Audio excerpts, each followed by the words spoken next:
Hello, everybody. Welcome to this special hour. Let me just start by giving acknowledgement to country, and then I'll talk through what the hour will give us.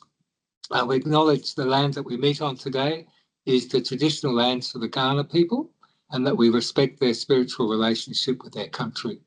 We also acknowledge the Kaurna people as the custodians of the Adelaide region, and that their cultural heritage and beliefs are still as important to the living Kaurna people today. We also pay respect to the cultural authority of Aboriginal people visiting, attending from other areas of Australia.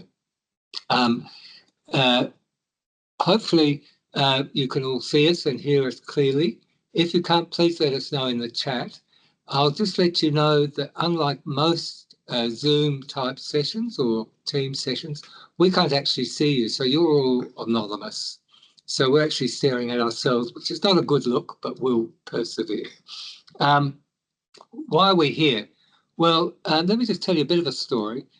We were fortunate enough to have an ARC grant, essentially looking at the impact of digital work on the well-being of people in knowledge industries.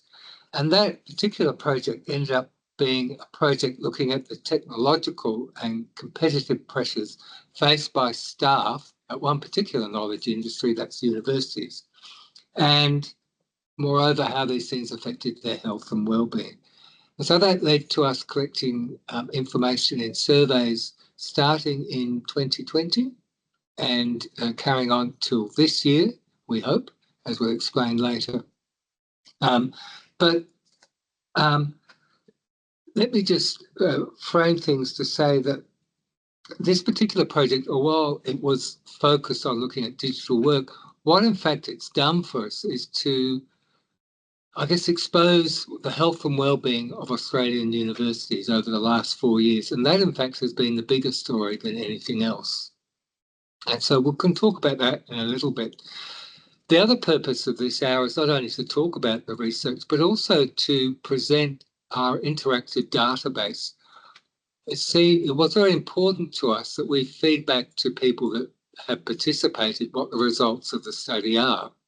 And rather than write a report, which we'll present to everyone, we've decided to put together, under the skills of some of our colleagues in this meeting, an interactive database that you can look at yourself at any time to see what's happening in the sector, and we'll explain that as we go along. But let me introduce then at this moment my good colleagues. On my far left with the computer in front of him is Daniel Nisser. Next to Daniel is my good colleague Professor Maureen Dollard. And on my right is my good colleague Dr. Amy Zaddo. And each of my colleagues will be taking it in turn to talk to you a bit about what we've been doing and the importance of the work, but also to highlight the interactive database, which we think is a fairly unique way of presenting back to participants the findings of the study. So I'll turn over now to my good colleague, Maureen. And I would also like to introduce Kurt. Oh, I forgot to introduce myself. Yeah, this is Professor Kurt Lushington, who's the lead CI on the project. Very delighted to be here today to talk to you about the results from the university stress study, and just to thank you all again. The people here today on the Zoom might be participants, or they might just be people that are interested.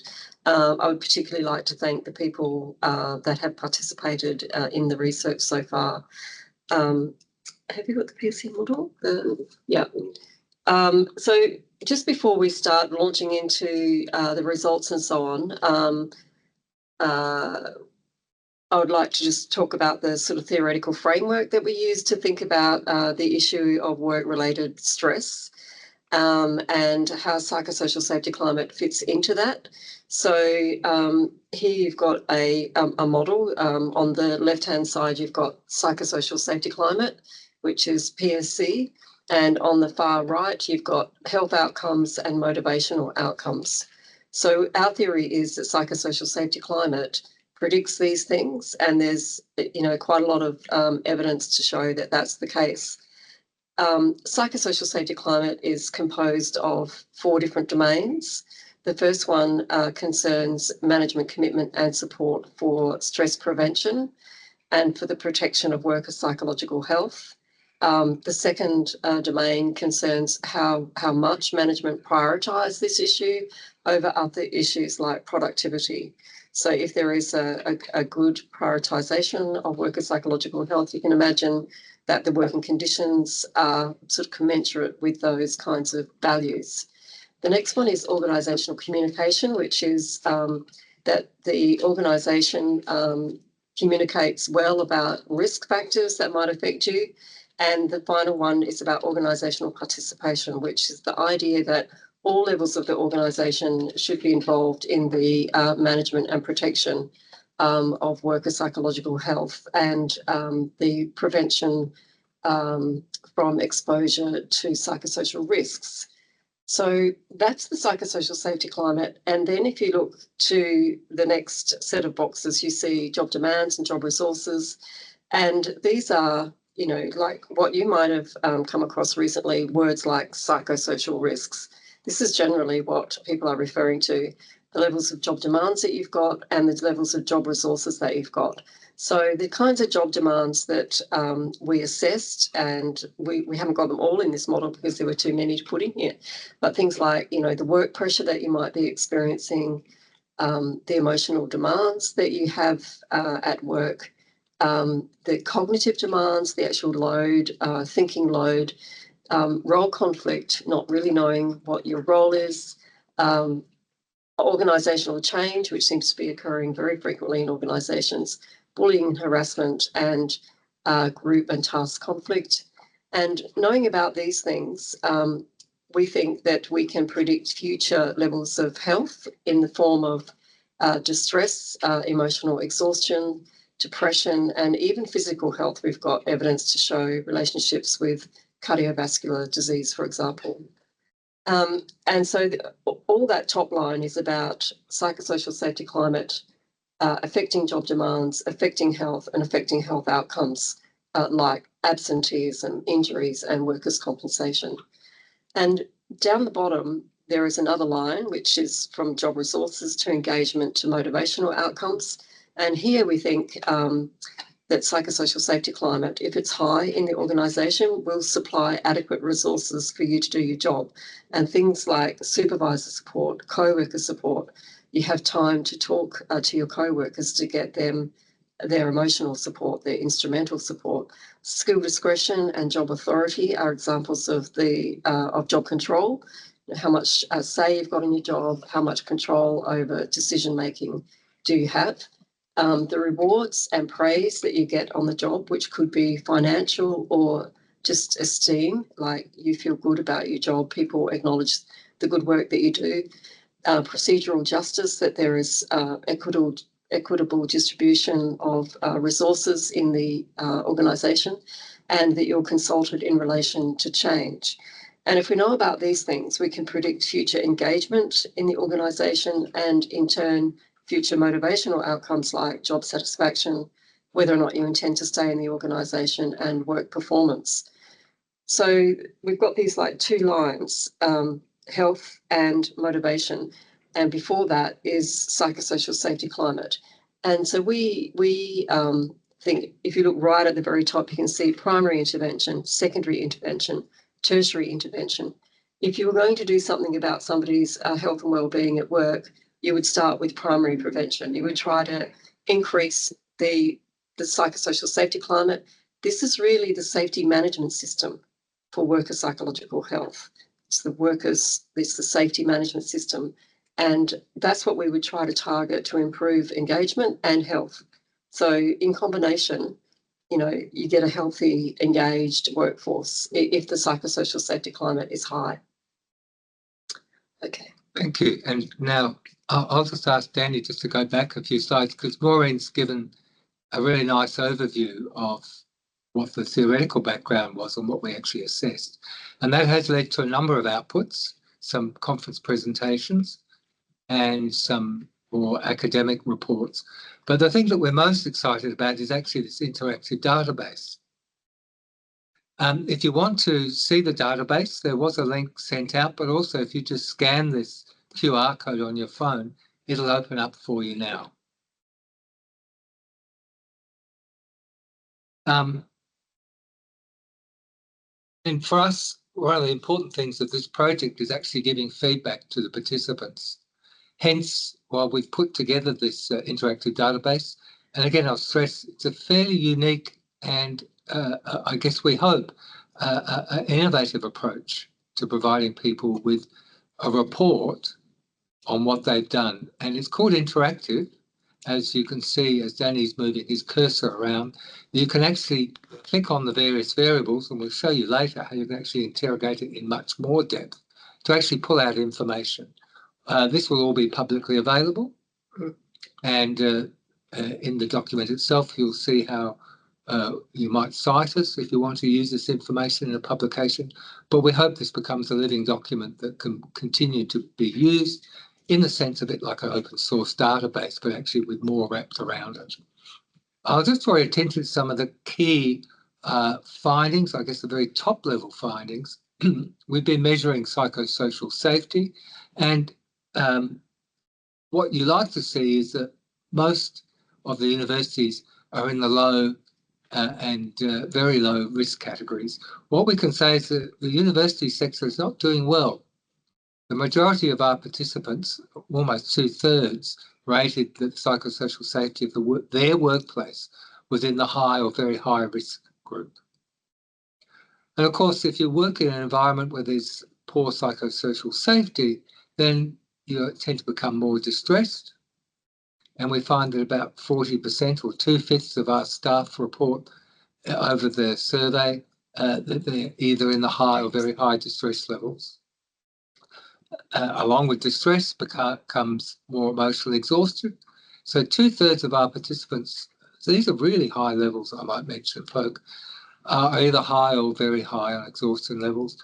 And a good 3/4 report that they're having to work under very high work pressures. And I might mention, and we'll show later how this can be divided between professional staff and academic staff, but both groups are tracking equally similarly. A few more highlights. One thing that's characterised this sector over the last 4 years is the frequency of restructuring.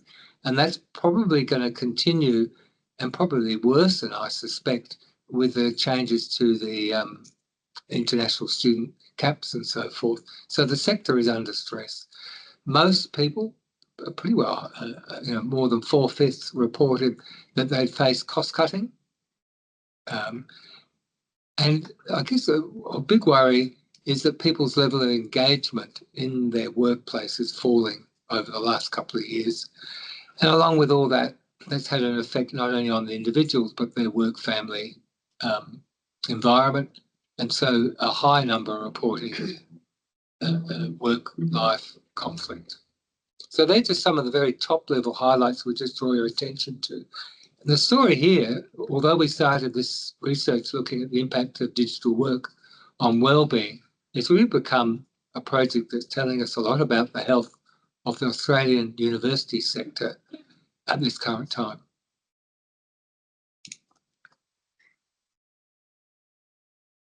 I'd just like to go back to the idea of psychosocial safety climate and use that as an example of how the evidence that we've got now can provide really useful insights, because we can make comparisons between this measure and other national samples, for example.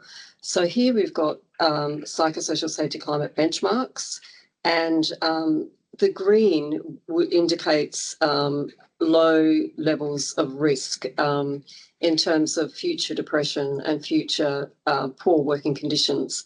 So the green and the yellow is good, the orange is getting worse, and the red is really terrible. But the risk starts at the end of the green, really. We've got medium risk, or orange is high risk, and red is very high risk. So you can see, and down the bottom, we've got 3 different samples to make comparisons with.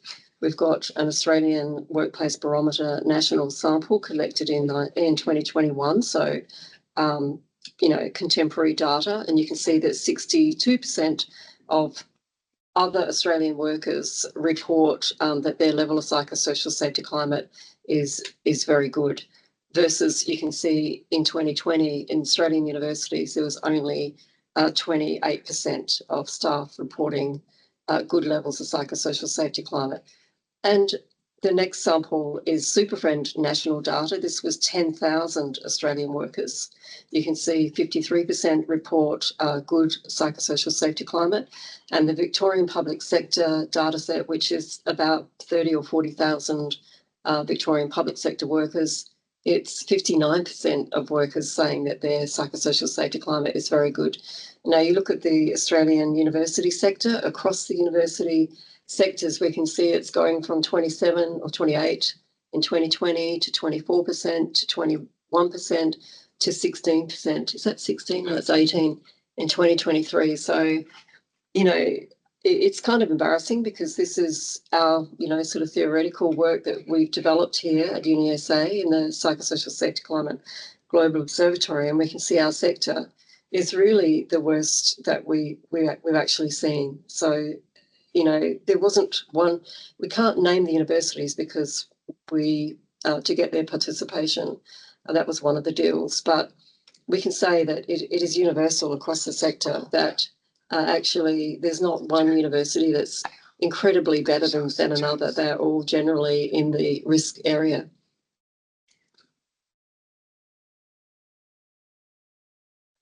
And so this is more information about the psychosocial safety climate, and the graphs on the right-hand side are interesting. The graphs at the top on the right-hand side, because these are people that were in the study on each wave of the study. So we did it across 4 waves. And you might say, well, you know, people come and go in the study, and so they might self-select and they might be angry or disappointed or upset, and so they're reporting higher levels of risk. But in fact, these are the same people, and these same people are reporting a kind of a trend that we see in general across our sample. The other thing in this interactive website is that you can see how psychosocial safety climate is related to various outcomes. So, yeah. So here, for example, you can say, oh, let's have a look at how psychosocial safety climate is related to work pressure. So you could go, where's work pressure? Like this. And you can see as the psychosocial safety climate gets higher, going across, as it gets higher, the work pressure is higher. Work pressure is higher when psychosocial safety climate is lower. So, yeah, the higher the PSC, the lower the work pressure. So right at the very beginning, I talked about how psychosocial safety climate could predict future work conditions. And this is how you can show these kinds of relationships, how things relate together. Okay. The other relationships we're going to look at? Yeah, any of these? Yeah, we can look at workplace bullying, for example. Oh, we don't? Okay. Well, emotional resources, let's look at that. Yeah.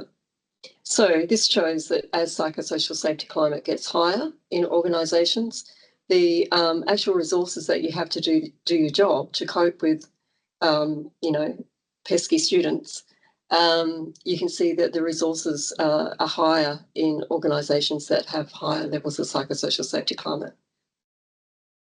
Okay. So the relationships between all the variables. You know, the relationships? So like this is. Oh, okay, right, okay. Yeah, so what's another one that we could look at? We could look at PSC and depression, for example. No, emotional exhaustion will do, yeah. Okay, so here, as psychosocial safety climate increases, the levels of distress go down. When PSC is low, levels of distress are quite high. So you can see for each of the variables that I mentioned in that model, you can see the relationships between psychosocial safety climate and those measures. Okay. To Amy. Yeah, I might mention this point too, just to give you an example of the interactive database. we've been looking at this measure here. Danny can click on academic stuff, and if you want to, professional stuff. We can also look at gender differences. So we designed the interactive database so the key variables, being academic versus professional stuff, and gender, can be interrogated throughout. And if you want to look at the correlation between values, you can pretty well pick any pair of variables that you want to look at. As well, you can look at it yearly or in combination. I'll turn over to my colleague, Amy.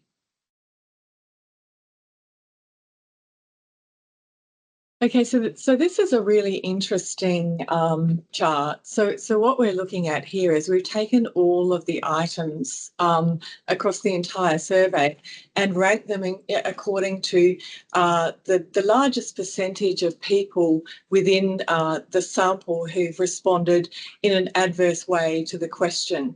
And you can see here that the top item that has fairly consistent negative agreement across the entire sample is around work pressure, and most people agreed who completed the survey that their job requires working very hard. Secondly, most people also agreed that in their universities, new policies and procedures are designed to cut costs and are constantly being introduced. So that was the second item of significant concern, and that relates to restructuring. The third item of concern, again, is around restructuring as well. Most people agreed, most people disagreed that they had influence over change processes. So most people who responded to the survey, almost 80% of the people felt that they didn't have influence around change processes in their university. Then again, most people agree that their job requires working very fast. Most people also agreed or strongly agreed that the demands that they face at work are in conflict with other demands that they also have to do in relation to their work tasks. And then again, another item around restructuring. Most people did agree that there'd been changes such as restructuring, downsizing and layoffs within the university. The following item, most people indicated that they weren't looking for more jobs. As you would imagine, people working very hard and very fast are not looking for additional tasks. Then if you keep moving down, you move into digital demands, and most people indicated that they felt pressure to keep up to date with digital communication technology. And then after that, most people indicated they had to act in a way that people think that a person in their position should act. So there's a high level of perceived emotional demands in the university sector as well. I'm not going to go through all of them, but I'll just go through the next two. So a lot of people indicated that there's not enough work time available to learn new digital communication platforms and practices. And then there was pretty strong agreement that there were too many digital communication platforms to manage. And then the last one I'll talk about is how it relates to detachment from work. And this is a concern too, because most people are indicating that they're thinking about work all the time, that they're not switching off and being able to develop those really healthy boundaries around work time and personal time. And so most people are indicating that they think about work all the time or most of the time. So if we move to the next chart, just want to talk to you about emotional exhaustion. So what this graph essentially shows is the correlations or the relationships between the emotional exhaustion experienced by the university staff who completed this survey and other variables, because we were looking at the strongest relationships. And so what you can see here, if you look up on the top right-hand side box, was that the psychosocial safety climate of the university was correlated with emotional exhaustion in all waves, and at all levels of the organisation too, at the organisational level, at the school level, and even at the team level, you see that relationship coming through. And then if you look down a little bit further, if you want to look at the strongest correlations that were identified in each of the years, you can see that emotional demands in the university sector was pretty strongly related to emotional exhaustion. So people are reporting and experiencing a lot of emotional demands, and that's impacting their level of work stress. Secondly, work pressure was also strongly related to emotional exhaustion, digital communication overload as well, and then the final one here was email overload. So I'm just going to highlight a few of those things. If you look on the left-hand side, you can see some pink charts here, and you can see, as anticipated across the years, levels of psychological distress was strongly correlated with emotional exhaustion, and you would imagine that to be the case. Work harmony was also related to emotional exhaustion. And if you look down further, work self-conflict and work family conflict were also highly related to emotional exhaustion. Work self-conflict is when you don't have the ability, when work is eroding your own personal time to do the things that are important for your own health and well-being. They might be interactions with other people, they might be exercise, but people who were reporting high levels of work self-conflict were also reporting high levels of emotional exhaustion. And work family conflict is when you don't have enough time to spend with your family, doing those really important things to build your family networks. And once again, people who reported that they didn't have enough time for their family also reported high levels of emotional exhaustion. So you see these relationships playing out in the sample. Any other things I had to cover? I'll just take you through the summary page as well. Okay, so just if you're interested in work-family conflict and what that might involve, you can see here, if you look at the pink and the red sections of these bar charts, you can see the percentages of people who agreed or strongly agreed with these statements. And as you can see here, if you count the pink, the dark pink and the red, you're looking at almost 2/3 of the sample indicated that the demands of their work interferes with their home life. If you go down to the next one, you can see that about 60% indicated that the amount of time their job takes up makes it difficult to fulfil their home responsibilities. And then if you look down further again at the pink area, once again, roughly around 60% indicated that of people in the sample indicated that their job produces strain that makes it difficult to fulfil their home duties. Now, this is incredibly concerning for us because, as you can imagine, the psychological health and well-being of employees is dependent on their ability to detach, to recover, and to develop these really strong social networks that protect them and alleviate the stressful experiences that they might be encountering at work. And you're seeing that people are not having the opportunity to do that, which is concerning.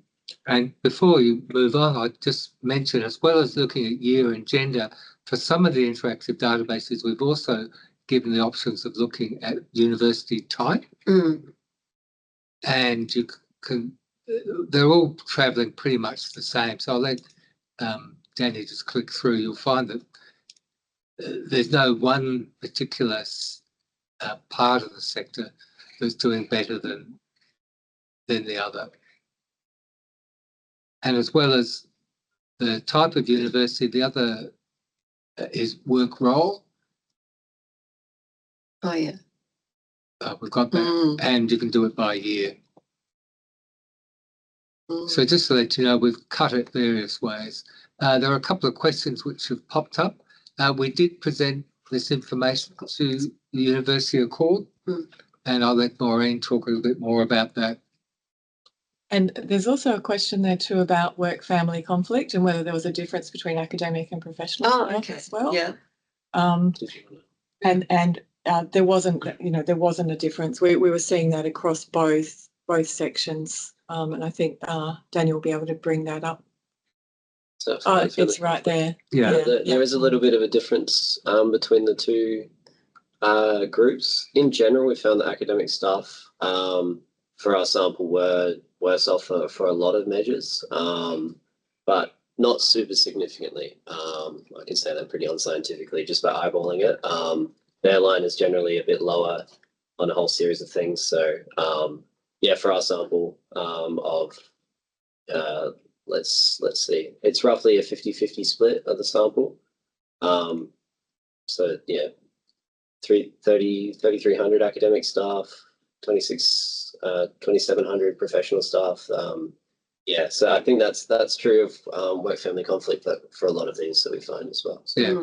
So in general, academic staff are usually more impoverished, and if we look at gender, it's women and academic staff that are probably the most impoverished.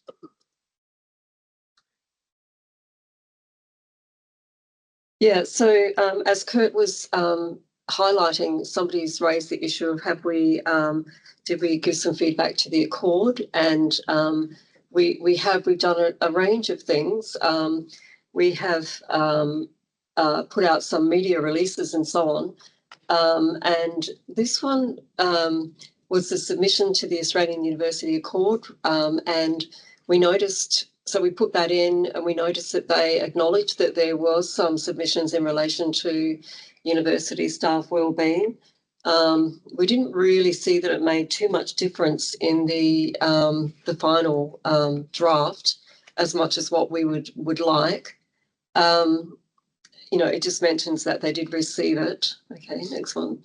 And the media outputs, we actually launched this interactive website and database via a media release, and it was picked up by a number of different outlets.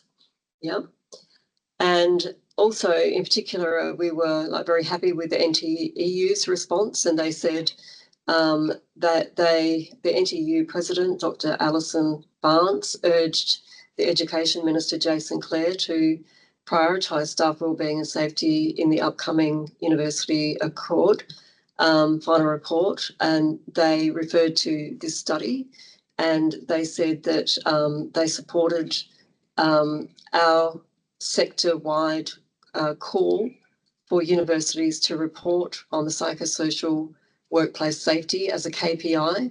She supported that. And so we were very happy with that. And we note that at least in South Australia, the NTEU have now started a psychosocial survey of psychosocial risk factors, and talking to the government about that. So yes, we have tried. We did write to the Minister, the Education Minister, Jason Clare, but he kind of didn't really react that much. We plan to run another survey, so we'll have an opportunity to keep pressing this issue. And again, thank you very much, everyone, for your participation. And it's pretty devastating to see the results, and that's why we're trying to give feedback to you as well, because you might be able to, you could be empowered with this information and take some action locally as well. All right, so I'm just going to go through, and loving the questions, by the way, keep them coming. That's what the whole process of this is for, to kind of break it down and have a look. I will answer the question about the gender thing. I'll just slowly go through those. So in general, females worse off, had reported worse scores than average. So males, it drops a bit. Our sample has got, as you might be able to tell, it's much more women, and that reflects, I think, a little bit about the university employment demographics as well. So hopefully that answers that question. I just wanted to, by way of kind of showing a few more of the things that we measured, because we measured a lot. As you can tell by now, we asked a lot of questions, and one of them was bullying and harassment in 2020. We didn't ask every question at every wave, but we did ask about bullying and harassment in 2020. And what I just wanted to show is that we've got statistics that relate to harassment and from where the harassment was coming from. We've broken it down by, is it rarely, is it sometimes, is it very often and always kind of thing. And then we've got a kind of a gender breakdown of bullying at the bottom.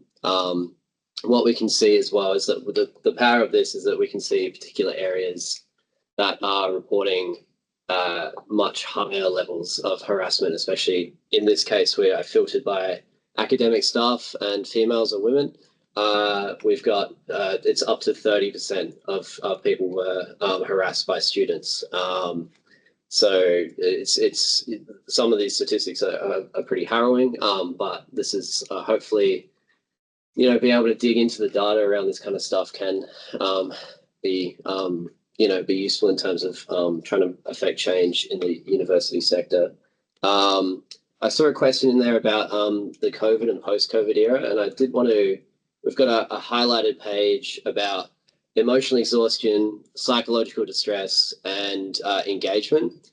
And one of the things, at least for me, I expected maybe COVID would be the bottoming out point, and then from that 2021, 2022, and 2023 could be an improvement.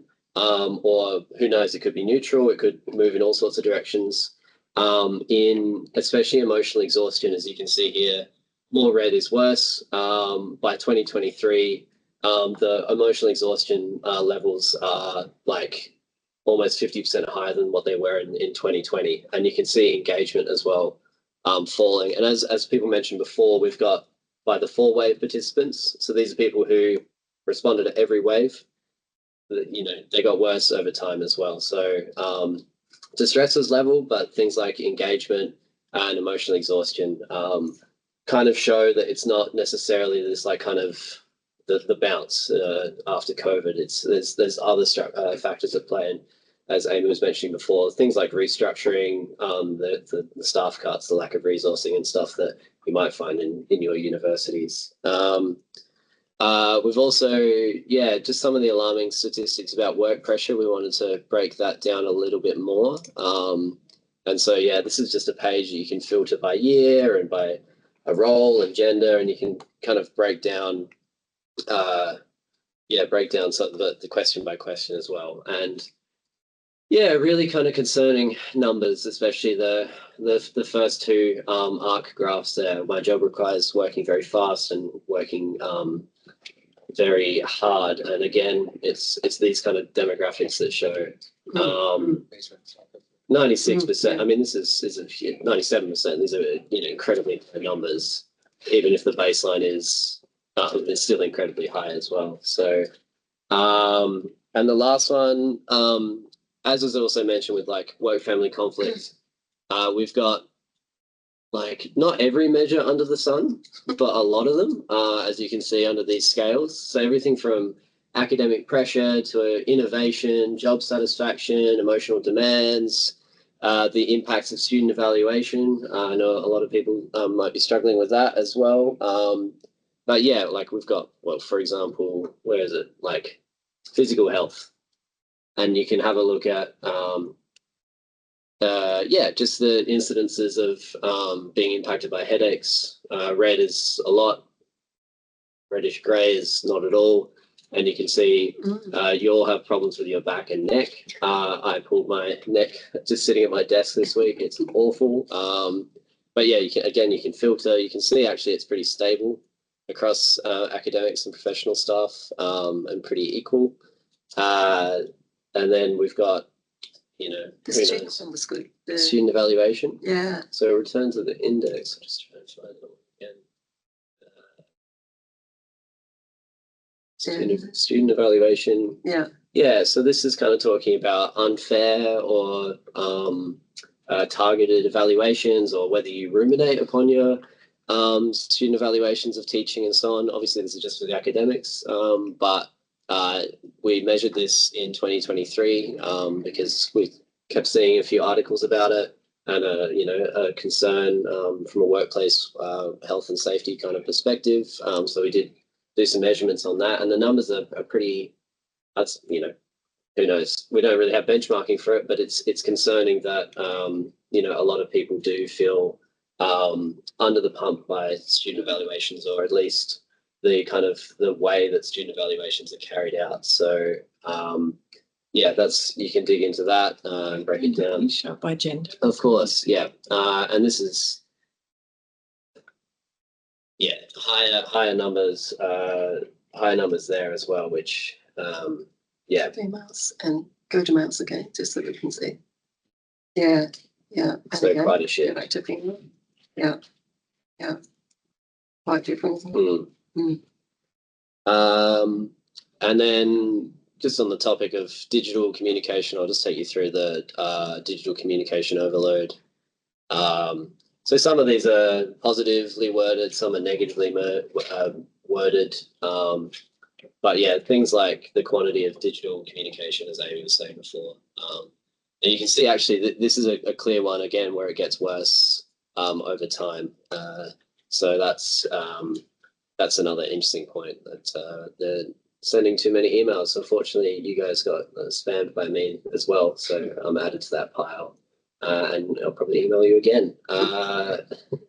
But yeah, please use this dashboard, share it around, use it as much as you can. It's fun, it's confronting, it's colourful. Just go for it. So yeah. On Stress Cafe. Yeah, some of the questions coming up is, what do we do? What can we do? What would be the biggest recommendation that we would make? And I think that, one reassuring thing is that there are new regulations that require organisations to eliminate or prevent exposure to psychosocial risk factors. So there's going to be more pressure on the organisations to do something about it. I think in the new regulations, the health and safety representatives are empowered to take action. What we want to see is that psychosocial safety climate is measured on an annual basis across Australian universities, and that we know who the universities are and what their scores are, to bring some social pressure to the situation. We tried to get the universities to agree to assess the psychosocial safety climate through the merger process. We didn't have any luck with that, but we do note the NTUU have launched a psychosocial risk survey, which is very helpful. So another place that you can go to for information is our website. And to the PSC Global Observatory, can you just go back to the Stress Cafe? Sorry, to the Stress Cafe.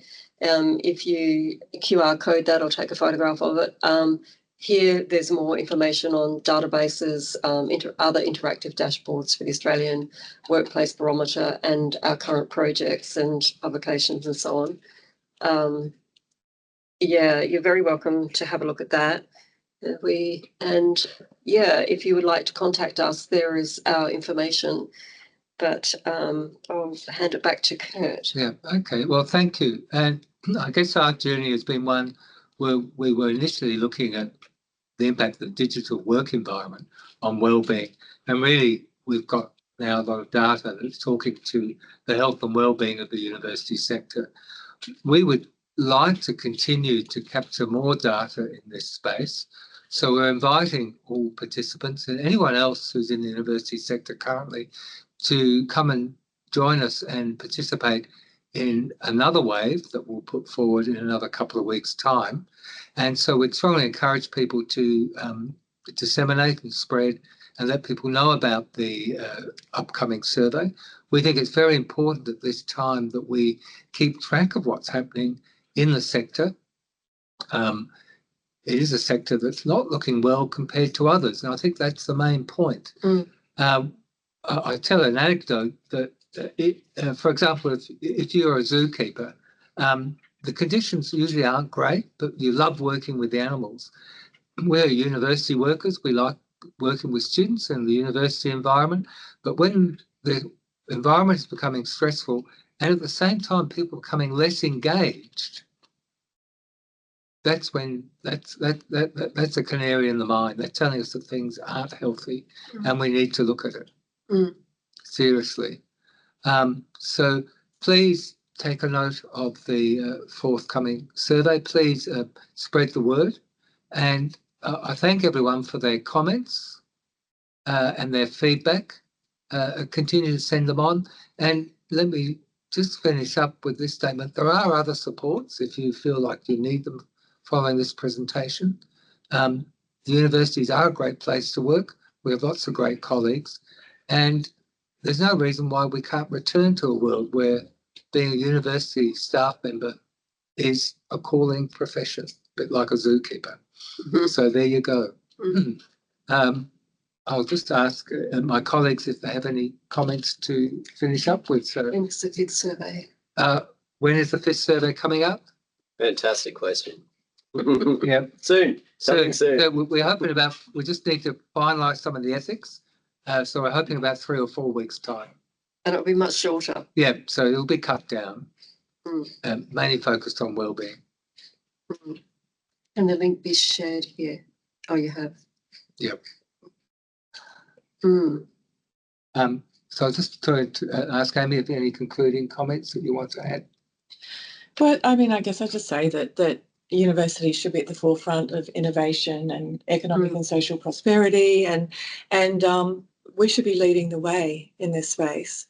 And so this is a call to action that we need to make this issue clearly known to everyone, and then potentially it might create or initiate some kind of real action in the sector. Maureen? And, you know, as other academics, feel free to share the database with the students, not exactly for political reasons, that might be a secondary outcome, but it might be really interesting to look at data, making sense of data. How would you write a report around the data that you see? You could use it in many different disciplines, I would say psychology, social work, social policy. I think it would be very interesting to use it as an educational tool. Danny? No, it was just incredibly fun building this as well. So I encourage you all to have a look at visualizing and interactivizing all your data that you have. It's way more fun than a PDF, that's for sure. Yeah. So thank you, Danny. So we're hoping that the way that we've modelled the feedback to participants, that others may also want to follow in our footsteps. We think this is a very rich and rewarding way of giving back. And again, this is an important issue, both theoretically and practically. Thank you. So I think there's no further comments. Will the session recording be shared? Yeah, we're exploring that. Okay. Unknown at this stage. I think there's a few technical hurdles to kind of get around, because I had to email a whole bunch of you and all that, and that's kind of difficult, and hosting it and that kind of stuff. But if we can get it, we would like to get it up. Yeah. So we'll hope possibly that we'll provide a link where you can download it. This is nice. It goes, many thanks, Maureen, and the entire PSC Go team. Great large-scale and long-term evidence of deeply rooted institutional, organisational, sectoral and systemic problems. Worth noting that the record review panel was very insistent that issues relating to employment and work are matters for institutions themselves, not governments. A very telling policy choice. I think, that's really a great point. Yeah. Yep. We also wrote to the state parliament about the merger process and how we thought it would be really important to try and measure and look after the psychological health and well-being of workers. Somebody said, the union is involved probably more so than the management and HR on this issue. We've got the national regulations coming down, but also we can also try and encourage the union to negotiate in enterprise bargaining for a KPI for psychosocial safety climate. The unions bargain for working conditions, and they can also expand what they bargain for to bargain for work health and safety issues as well. So we could ask the union to take this issue up as well in the enterprise bargaining process. A good question there about whether Are You OK Day and corporate PR and all that makes the climate appear better than it is. Yeah. Perhaps I can just address, with a survey of this type, you're never entirely certain how representative is the sample. So have we just lucked upon a large number of, I guess, unhappy university workers?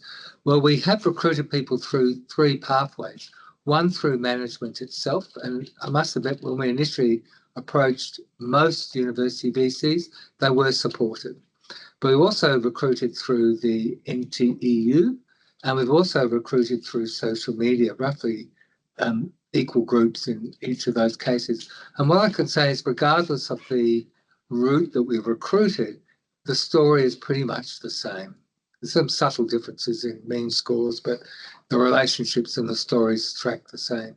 So we know we have a representative sample in terms of the breakdown of the numbers, but the more we have, the better. And as far as we're concerned, given that we have different avenues of recruiting people and they tell pretty much the same story, we think we have a reasonably reflective face of what's happening in the sector. And if these are the results at a climate that looks slightly better than what it actually is, then God help us, really. Just in response to that question, whether the timing of the surveys has an impact, it could do, and it would, But I guess we've sent these out at our times, and And we just had a question again: what kind of KPI do you think would be most effective? I think you could set a KPI that psychosocial safety climate of a university should be the main score, or most people should be in the sort of low risk. In the green or yellow, with very few. And so you could hold people to what are they doing to reduce the red and orange. Yeah. There's something about EAPs as well. Do EAPs help? Well, they can, but EAPs are often very targeted on supporting the individual. They're less effective at, and they're not designed for systemic change. Yeah, and we've actually done some research on that, and we looked at people before they went into an EAP and then after they went to an EAP, and the levels of distress actually did decrease significantly, but they were the effects were much stronger if people were going back to a organisational climate that was strong in psychosocial safety climate. Because otherwise you're going back to a terrible situation that it's not sustainable. So actually working with EAPs to try and get them to expand what they do, to look at the organisational system, not just look at people that are, their business model relies on people getting sick. While I was idly clicking around here, just wanted to show things like job security and employment type, and the story is like, you can see the trend, the dotted line is the same for PSC, emotional exhaustion, engagement, across self-rated job security. So strongly disagree. Means you've got good job security or better job security. Generally you have better PSC, lower emotional exhaustion, higher engagement. But even amongst these groups, the general trend is to decline. And we also broke down the same graphs according to employment type, whether you're casual, fixed term, of various varieties, and permanent continuing. It's the same kind of story across those employment types. So it's I know casualisation is something that is a hot topic in the sector, and especially in the post-COVID kind of post-2020 period, thinking about casualisation and the amount of casuals that lost their jobs in the immediate aftermath, and then the further casualisation. This is an interesting and important thing to kind of raise, but it is it's not only that. It's the general university climate as well, and I brought up the university groups. So we had where is it? University group summaries. Yeah, so it's the same kind of picture, whether it's ATN, Group of 8, innovative research universities, whatever you want to call them, they all have the same trend, which is I think really interesting, and it points towards national solutions rather than perhaps state or individual campus solutions and so on. So let me just thank everybody. And in the background, you can't see another colleague, Amy Parkin, who's also driving the camera and various other things. So, Amy, thank you. Thank Amy, thank Maureen, and thank Daniel. And thanks most to all of you who've participated and joined us today, but also participated in the surveys. It's wonderful. Please keep in contact. And if you have any questions, let us know. Yeah, send it to your HSRs. Yeah. Yeah, send it to your HSRs. Yeah. So thank you, everyone. And we'll no doubt hear from you soon. You'll hear from us.